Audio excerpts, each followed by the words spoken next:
Olá, meus queridos. Durante o mês de setembro, às sextas-feiras, vamos ter uma nova série nas noites de ensino Reviver. Vamos ver tudo sobre a grande comissão que todos nós temos recebido de Deus. Sermos missionários a partir da nossa casa. Obviamente sabemos exatamente o que significa isso, mas sermos missionários em casa, na cidade e no mundo todo. Venha estar conosco. Eu creio que vão ser dias inesquecíveis para todos nós.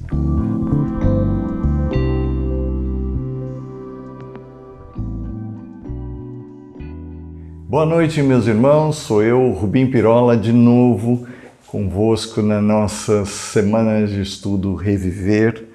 E estamos a estudar esses dias sobre comissionados, sermos comissionados para ir. E hoje vamos ver sobre revelarmos Cristo à cidade. No nosso primeiro estudo, vimos o que significa revelarmos Cristo.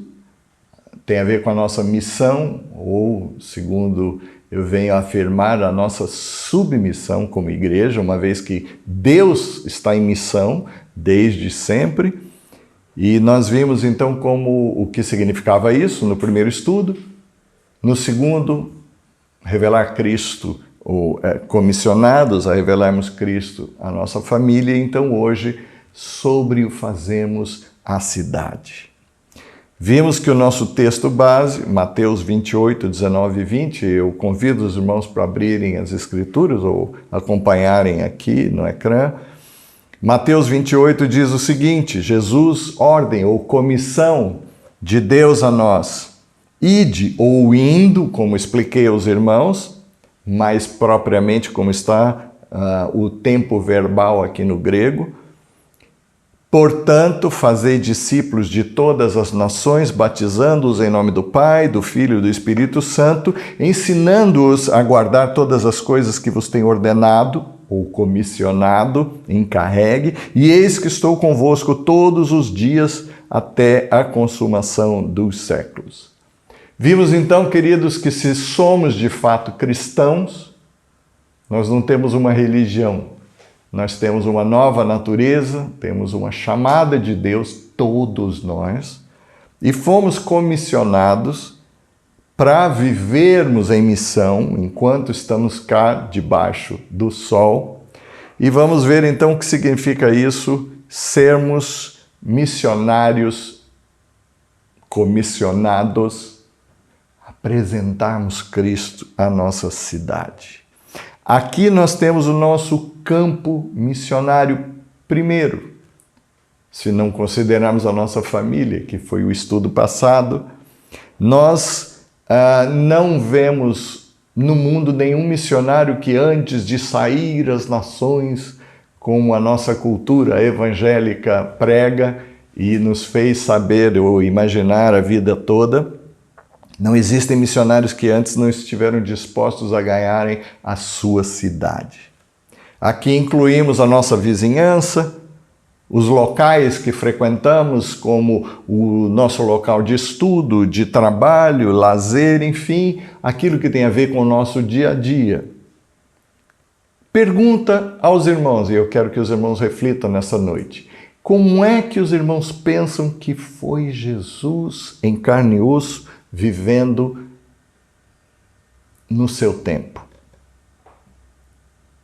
Alguém pode imaginar Jesus como um ser fechado, uma pessoa introvertida, tímida, quietinha, que não gostava de falar com estranhos, que só andava com amigos, certo? Errado. Ele falava, gastava tempo, empreendia tempo até com os proscritos da religião, aqueles a quem a religião mantinha de longe e sobre eles tinha um olhar de reprovação ou até de repugnância. Comumente Jesus era visto com bêbados, com prostitutas, com pecadores. Quanto a amizades, queridos, será que na agenda de Jesus ficavam as pessoas como algo secundário? Imaginemos Jesus desenvolveu um ministério apertado? Será que ele se ocupava das coisas do templo, de ensino para a grande massa de pessoas e não gastava tempo com pessoas? Errado.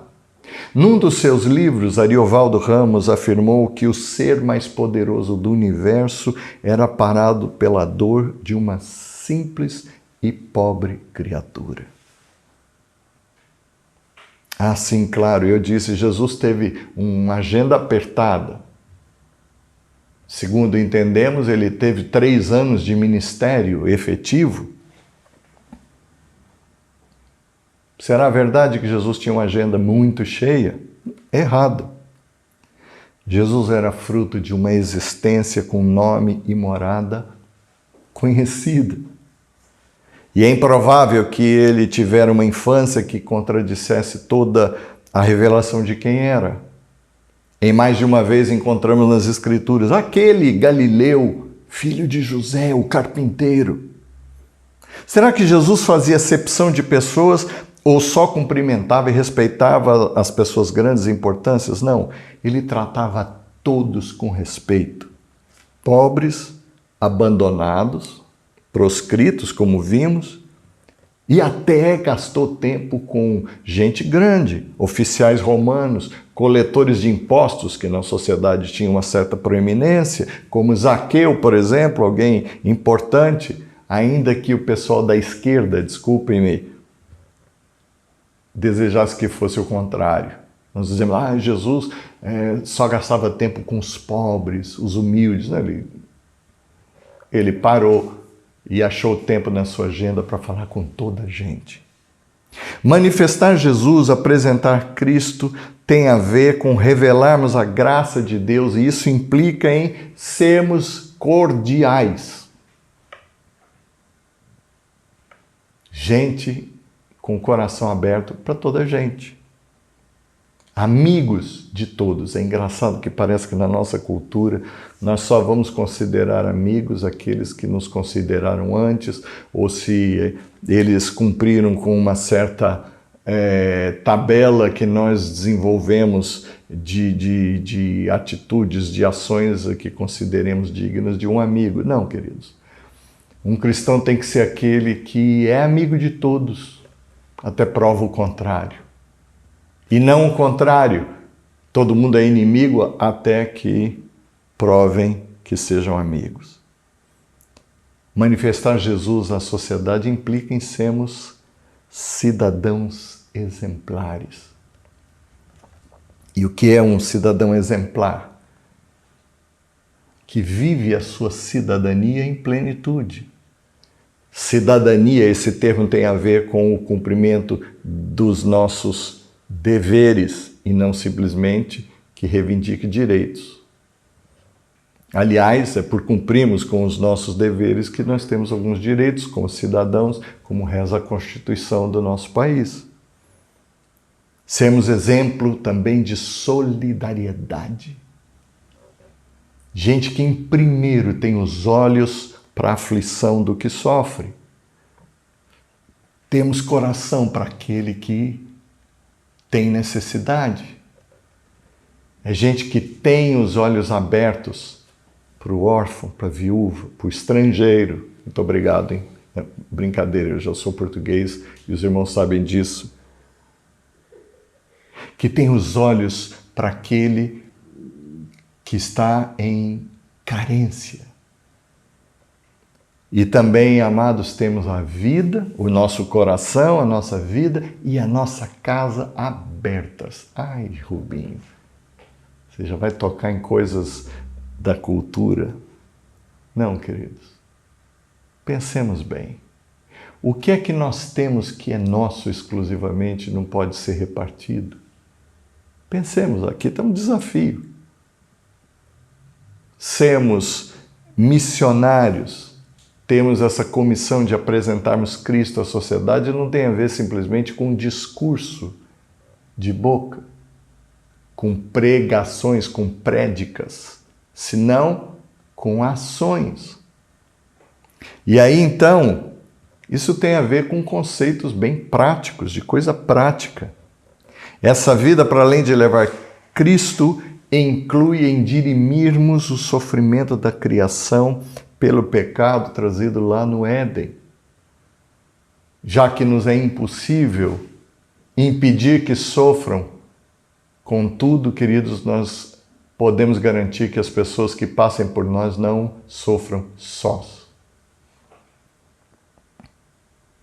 Temos compaixão, misericórdia, manifestarmos graça, sobretudo aos que são invisíveis na sociedade.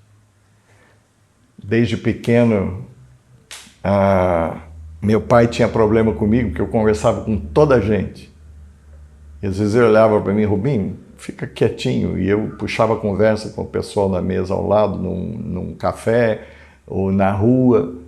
Mas eu penso, queridos, que muita gente que passa por nós deve estar cansada de ser simplesmente o homem que vai trazer o café nas padarias, ou nas confeitarias, nos bares, nos restaurantes. Mas ele tem nome, ele tem uma vida, e de repente ele precisa de muito mais do que simplesmente o nosso pagamento, mas o nosso reconhecimento de que ele existe, de que ele é alguém importante. Eu tenho um amigo que é arquiteto esses dias, essa semana, mandou-me uma ideia que teve. Ele não só, como qualquer arquiteto, sentiu-se encarregue de fazer foi encarregue de construir uma casa, ou de planear uma casa, de projetar uma casa. Ele fez questão de inaugurar no seu escritório um lugar de espera e que em frente ao banco onde os seus clientes sentam à espera de um tempo com ele, ali na recepção, ele colocou um quadro em que ele pode desenhar e apagar, e ele gravou para me mostrar que ele fez um anteprojeto da casa que um casal de clientes havia encomendado, colocou lá alguns versículos bíblicos, uma mensagem dizendo que Deus abençoasse os moradores, que aquele projeto era muito mais do que simplesmente aquilo que representava uma relação fria, comercial. Sabe qual foi a experiência, queridos? Nos minutos que antecederam o tempo com o arquiteto, o casal de clientes assentou-se ali à sala de espera quando viu o quadro, leu as mensagens, se emocionaram e a senhora chegou a chorar e disse que nunca tinha sido tratada daquele jeito. Queridos, nós podemos ir além. Nós podemos, queridos, nos pequenos atos, no nosso trabalho, onde quer que vamos, nós podemos manifestar Cristo. Uma pergunta para já cabe nesse ponto, queridos: por que é que nós trabalhamos? A maioria das pessoas poderia pensar de imediato, lógico, Rubinho, pelo amor de Deus. Quem tem 2 dedos de testa sabe que nós trabalhamos para o nosso sustento. Mas isso é errado. Nós trabalhamos, queridos, porque há um propósito maior no trabalho. Algo da missão, do propósito de Deus para a nossa vida. Isaías 46, versos 3 e 4 diz-nos que Deus sustentou seu povo e o fará para sempre. Deus sustentou? Salmo 127, 1 e 2 diz que Deus nos dá até enquanto dormimos. Salmo 37, 25, para além dele todo, afirma que o justo Filho de Deus não mendiga o pão. É Ele quem cuida da sua satisfação interior. Mateus 6, Jesus diz que nós não devemos ficar ansiosos de coisa alguma, principalmente quanto ao comer ou ao vestir, posto que Deus é aquele que alimenta as aves, que não semeiam nem colhem, e veste as ervas do campo, ainda com maior esplendor do que o rei. E nós, disse Jesus, valemos muito mais do que as aves e as ervas do campo. Pronto, se já existia a teologia da prosperidade, agora vem esse Rubinho nos ensinar a teologia da vagabundagem. Não, não é isso. Deus não sustenta vagabundo, Deus não sustenta gente à toa. Perdoem minha expressão bastante chula. Paulo, em 2 Tessalonicenses 3, 10 e 11, diz: porque quando ainda estávamos convosco, vos mandamos isto, que se alguém não quiser trabalhar, também não coma. Rubinho, mas peraí, Paulo está dizendo então que uma criança de colo, uma pessoa inválida não deve comer, deve morrer à fome? Não, não é isso. Mas porque ele disse: porquanto ouvimos que alguns dentre vós andam desordenadamente, não trabalhando, antes fazendo coisas vãs. Além do mais, queridos, devemos saber que o trabalho não é fruto de maldição, como muitos ainda imaginam, e que veio após a queda de Adão. Sabem por quê, amados, o trabalho não é maldição? Porque Jesus afirmou em João 5,17, o meu Pai trabalha até hoje, eu também, e eu trabalho também. E Deus não é um amaldiçoado. Deus tem uma missão, nós vimos, e nós temos uma submissão. Lembra-se? Deus nos criou para um propósito, e esse propósito é que sejamos para o louvor, o elogio da sua glória ou da sua bondade, do seu caráter. É isso que está lá em Efésios 1, 11 e 12. Paulo diz: porque fomos feitos herança, predestinados para, com o fim de sermos para o louvor da sua glória. Portanto, queridos, qual a lição que temos aqui hoje? Revelar Cristo passa pela ideia de que nós não trabalhamos pela nossa agenda, pelo contrato, como numa relação profissional ou empregatícia. Desgraçado, infeliz, aquele que joga simplesmente pelo limite, na tabela do que foi combinado.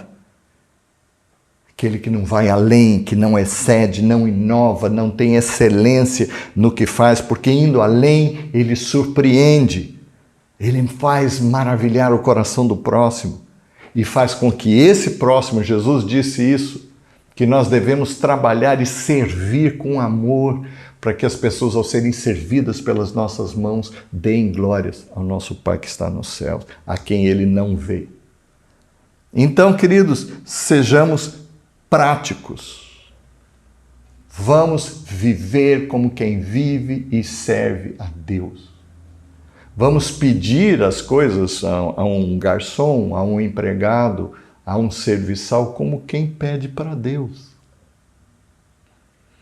Vamos agradecer pessoas com o mesmo coração grato que somos a Deus. Vamos tratar o nosso semelhante como o nosso irmão. Queridos, é essa a ideia. Isso tem a ver com esta missão que Deus nos confiou. Do contrário, o que é que nós vamos estar a mostrar, queridos, à nossa sociedade?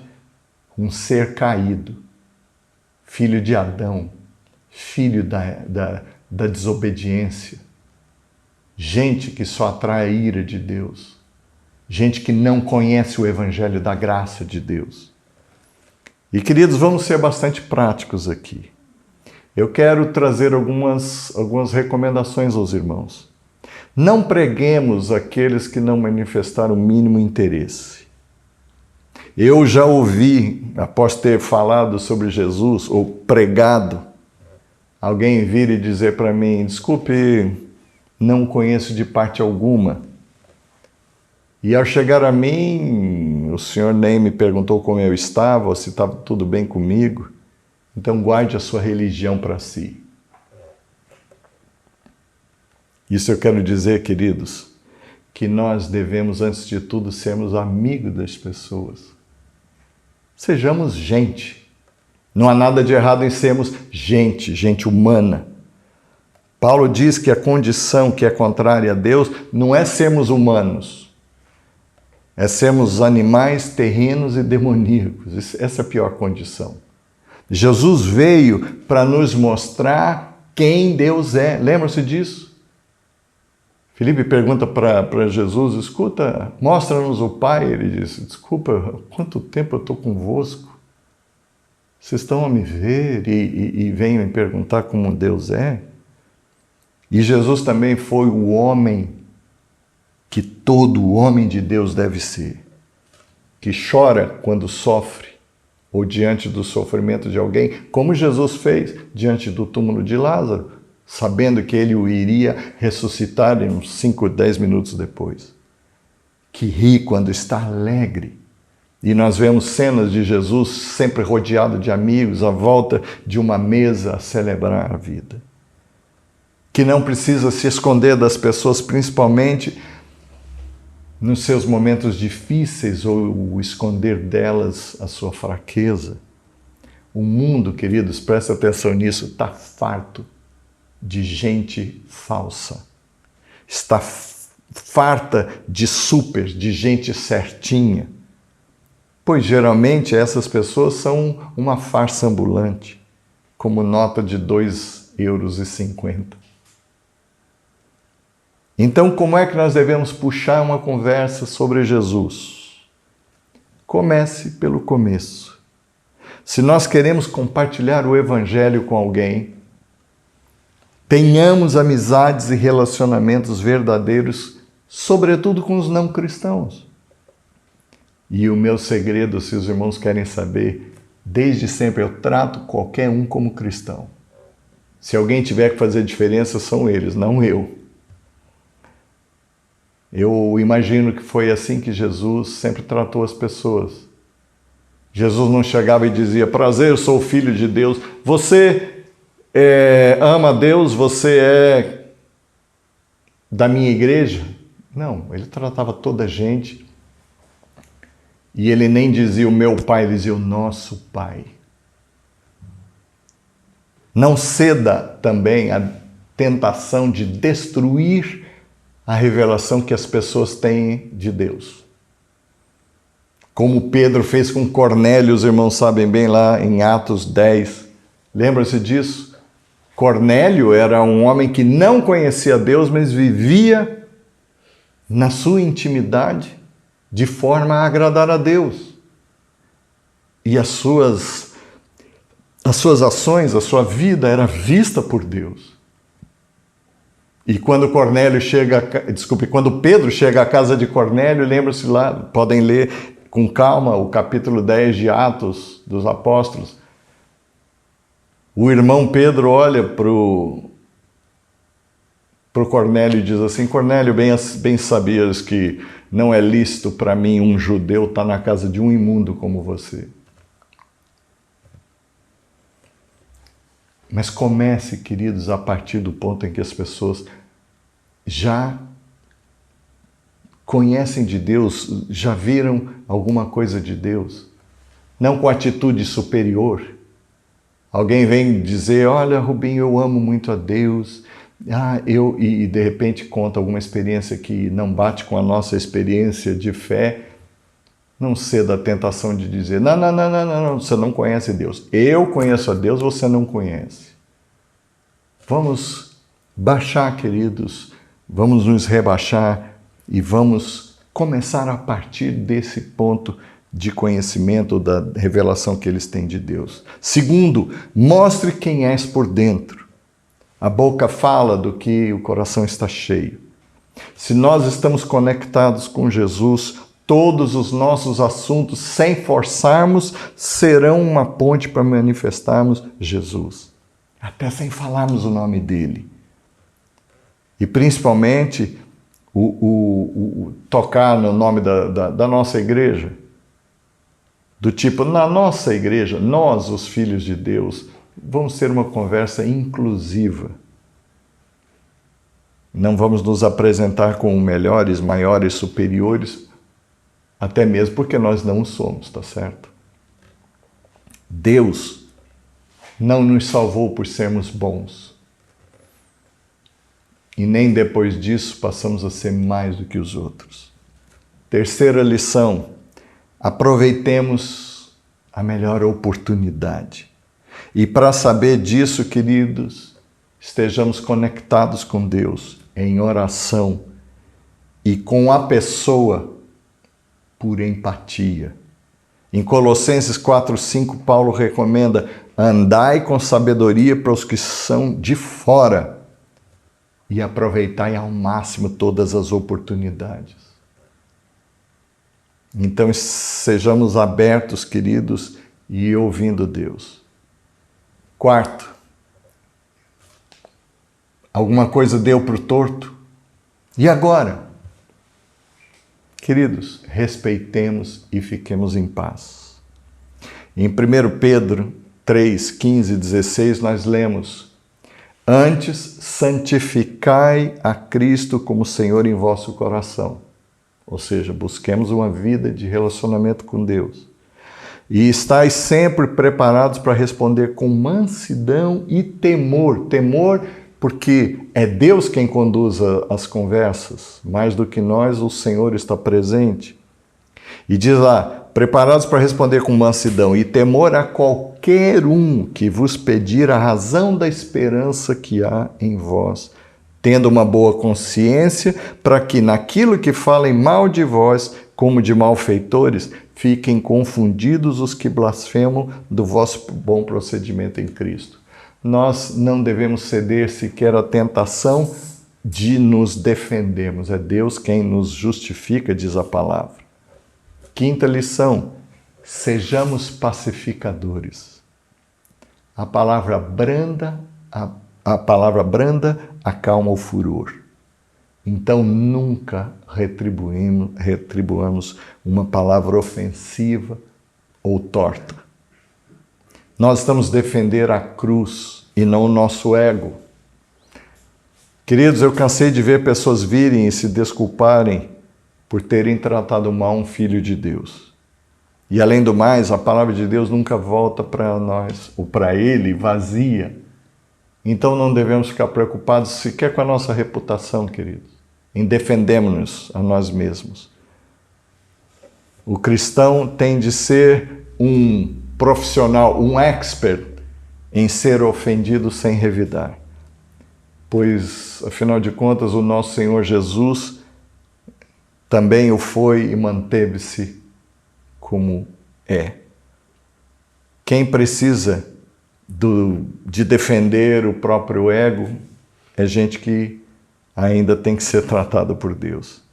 Sexto, como é que podemos começar uma conversa a respeito de Deus? Se interesse pela pessoa, esteja pronto a ouvir, seja amigo, busque laços e pontos de vida em comum e não simplesmente ser um pregador disposto a falar.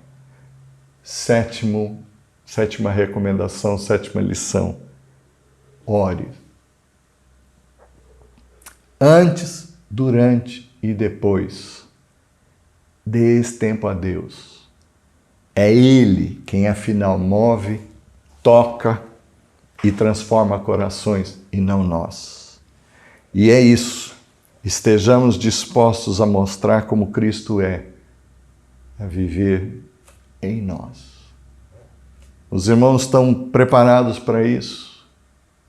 Sejamos a melhor pessoa, o melhor amigo, a melhor referência de cidadão que a nossa sociedade pode ver. E aí estaremos a apresentar Cristo. Estaremos em missão, estaremos sendo bons missionários que foram comissionados. E que Deus nos abençoe. Vamos falar com Ele, vamos abaixar a nossa cabeça e vamos falar. Deus bendito, louvado seja, ó Pai querido, pelo privilégio que Tu nos dás, Senhor, de sermos missionários na nossa cidade. A partir, ó Deus, da nossa casa, também podemos, Senhor, apresentarmos o Teu Filho Jesus como bons despenseiros, não só levando Cristo, como também atendendo às necessidades e carências do mundo à nossa volta, das pessoas à nossa volta. Que sejamos, ó Deus, gente fiel, fiel a Ti e fiel em amor, ó Deus amado, em compromisso, com a vida dos outros, em especial aqueles que não te conhecem, aqueles que sofrem. Pai bendito, que o Senhor seja visto em nós, é tudo quanto pedimos. Por Jesus Cristo, certos, ó Deus, de termos o poder como testemunhas vivas do Senhor e templos vivos, cheios do Teu Espírito Santo, por Cristo Jesus. Amém.